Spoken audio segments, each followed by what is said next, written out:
கொலிம் Taman செனாங்கில் Deepavali பண்டிகையன்று நடந்த பட்டாசு விபத்திற்கு காரணமானதாக நம்பப்படும் இருவரை போலீசார் கைது செய்துள்ளனர். கோலாலம்பூர் பண்டார்பாரு செந்துலை சேர்ந்த 34 வயதுடைய ஆடவரையும், லூனூசின் ஜாலான்பாயா பசாரை சேர்ந்த 23 வயதுடைய ஆடவரையும் போலீசார் நேற்று கைது செய்தனர்.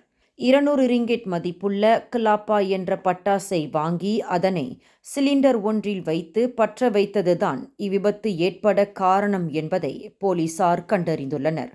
இப்பட்டாசு விபத்தில் 22 பேர் காயமடைந்த நிலையில் அதில் ஒருவர் தலையில் பலத்த காயத்துடன் பினாங்கு மருத்துவமனையில் அனுமதிக்கப்பட்டுள்ளார்.